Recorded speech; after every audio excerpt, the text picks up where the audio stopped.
Morning. So ayun guys, good morning. Mag-aarya na po kami ng pang swordfish o pang dalupapa. Ito guys, naka-preparation na po ang aming mga saranggat. May mga pain na po yan. So i-aarya na po namin po yan.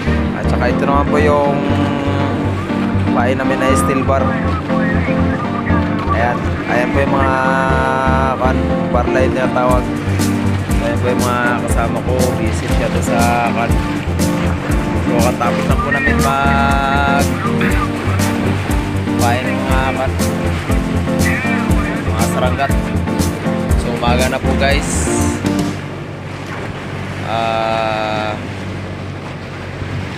Alas 5 na po ng umaga. So umaya mag-arriba kami dun sa may Payaw banda. A few moments later. Hello guys, so ayun, good morning sa inyo mga ka-guys ko. So ito nga pala, katapos lang namin nag-arya ng mga plangre guys. Hindi ko na-video yung mga namin mag-arya ng plangre dahil wala pong mag-pasamin, mag-video. Dahil kasama po ako sa nag-panang plangre, nag-arya. Masyado po kasing busy guys. So ngayon guys, nag-survey na po kami. Katapos lang po namin katapos lang namin ma-area lahat ng mga bandera namin. Wow! So ayun guys, hintayin natin mamaya kung meron ng madawi, kung meron ng kumain na Blue Marlin sa amin na plangre. So ayun guys, tambay muna tayo guys. 5 minutes So ayun guys, later. kinain po ng Blue Marlin guys. Natumba po yung bandera, ang bata-bata. Ayan po guys, ganyan po yung forma niya kapag kinain ng Blue Marlin guys. Nakatumba yung kan guys. So ayan, ilain na po ng kasama ko guys. So ayan guys, standby muna tayo guys. A few inches later. Hinila na po namin yung Blue Marlin. So ayan o, hinila po ni GR. Ayan pa yung mga nylon na nahila namin guys. So patay na siguro tong guys yung Blue Marlin na to dahil hindi po natumba yung buya niya na maliit, yung ayun yung sa may ilalim, yung bata-bata. So siguro maliit lang yata ito kay hindi niya kinaya yung bigat ng bandira namin. Ito po, number 4 po yung nakahuli. Wow! So yun guys, hintayin po natin na mapalapit yung Blue Marlin para makita natin kung gaano ba kaliit. Charot. Grabe. So yun guys, mga tropa dyan, kaway-kaway muna sa mga viewers. War, kaway-kaway. Grabe. Ikaw Jay, kaway-kaway ka muna ba para makita yung kagwapo mo. Grabe. So yun guys, di siguro makapokus sa pag-video dahil apat lang po kami at saka kulang kami ngayon sa tao. Nagpahinga muna yung isang kasama namin dahil namin turo sa kanyang bangka. Sana all may bangka. Charot. Ayun guys, nilipat po namin sa kabila yung nylon dahil pabor po sa kabila. Pabor po sa anod ng bangka. So ayun guys, malapit na guys. Hintayin na lang po natin mapapangat na kung gaano ba kalaki o kali itong Blue Marlin na hinihila namin guys. Standby muna ka dyan guys. Yan na. Maliit. Ron-ron. Anak ni nung do-do.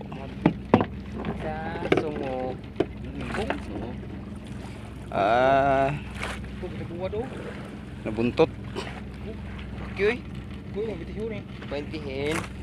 So yun guys, malaki. Tor, huwag mo. Wait, Nabakos. yan na po siya guys.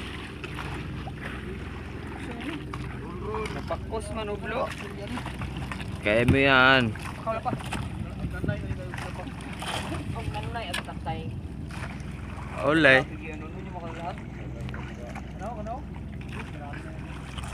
Okay guys, tambay muna guys. Oh my God! Wow! Naman po na hinila ng Blue Marlin yung bandira namin, sobrang layo po ang narating. Mga 1 milya siguro po galing sa mga kasama niya mga bandira. So doon po yung ibang mga bandira na sa unahan po. So hinahabol po namin itong to bandira dahil ang layo-layo po ng narating niya.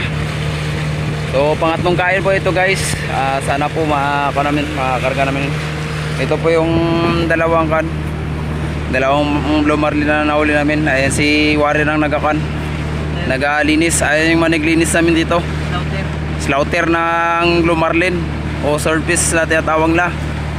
So ayan po guys, ayan wala na po mga ulo yan, linis na po yan. Wow! Ito po guys sa mga nasa 30 yata ito. Ito naman mga nasa 20 ganyan. So ayan guys, malapit na po yung yung bandira. So ayan po guys, kung nakikita yung bandira na yan, ayan po yung nila ng Blue Marlin, sobrang layo na po. So standby muna tayo guys, hintayin natin mapalapit. So ayun guys, meron pang isda na nagtalon-talon. So ayun po guys yung namin, bandira namin. So kinain na po ng Blue Marlin yan guys. Hintayin na lang po namin yung mapalapit. So ayun guys, ayan po yung yan, may Blue Marlin na po yan kasi lutang na po siya guys, si Kukun. 5 minutes later. So ayun guys, hinihila na po namin yung Blue Marlin. So pangkano to guys, pang 5. Nung paligpit na kami ng bandira ay napahabol pa itong isda na ito. So yung yung ibang Blue Marlin na nakuha namin kaninang umaga, nalagay na po namin kanina sa budiga namin. So ayan po si Warren, yung pinakagwapong heartthrob sa Liberty Puloy. Ayan rin po si Jar, yung namin, segunda heartthrob. So ako lang po ang artistahin, charot. Galing ya. Hinihila po ni JR. Ayan po yung starter namin sa paghihila ng Blue Marlin. So ilipat po sa kabila yung nylon dahil pabor po sa kabila. Ayan guys, doon po yung mga Blue Marlin na guys. Tinabunan na po namin ng ng rami para hindi po mainitan. So ayun guys, bilisan niya sa paghila dahil yung Blue Marlin po kapag kumakain, nagalutang po yan siya guys. So ibig sabihin naglutaw yung kanyang nylon at saka di pa siya masyadong matigas hilain. So pag umabot na po siya ng mga 50 kadipa, so magatigas na rin po yan siya. Unti-unti po siyang pailalim. So ang haba po ng nylon namin ay nasa 270. So ayun guys, stop muna tayo guys. So ayun guys, nakuha na po namin yung nagkain kanina. Hindi ko po na-videoan yung pagkuha namin. So ang likod po ng isda na ito. Ito po yung dalawa. Doon po yung isa. Nakalagay sa rami yung pinakamalaki namin, mga hindi magbaba sa sa 100 kilos. So ayun muna guys, magaligpit na po kami, hapon na po kasi. So ayun muna guys, standby at thank you muna. So ayun guys, ayun Blue Marlin na po namin guys. Tinanggalan na po ng kanya sungo. Nilinisan na po nila guys. Ayun guys, gusurbi na po kami ng mga namin, mga bandira namin. Okay po guys, mga nasa siguro abuto ng mga 100 kilos. Dahil apat kami nagalsa dyan, hindi namin mabuhat. Wala po kasing walang nagahawak ng video namin sa ngayon dahil kulang kami sa tao ngayon dahil apat na lang kami. Nakaraan kasi 5 kami, so mayroon pong tagawak ng video. So ayun guys, ayun na lang muna, mag-survey muna kami guys. So ayun guys, kinain po ng Blue Marlin guys. Natumba po yung bandira, ang bata-bata. Ayan po guys, ganyan po yung forma niya kapag kinain ng Blue Marlin guys. Nakatumba yung guys. So ayan. A few moments later. kayo. Ako lang mag-suwar, ilagay mo ang sa January. Ay. Laki uy. Presi lang. Ano, bitifon eh. Bijakan mo, Wala ka mo. na. Lagay mo lang yung kanyan war, ako lang mag-January.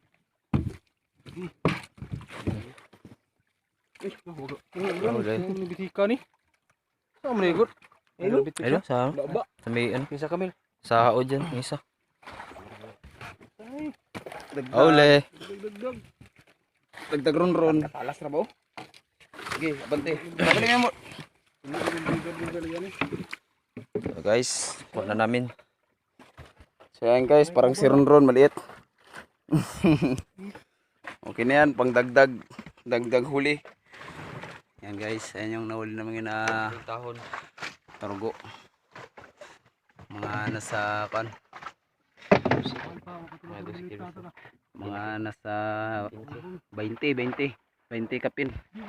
Ayan yung isa namin na karga guys. Ito po yung ikog niya guys. Yan. Ayan guys, tambay muna tayo. Mag-survey pa kami sa unahan. Alright.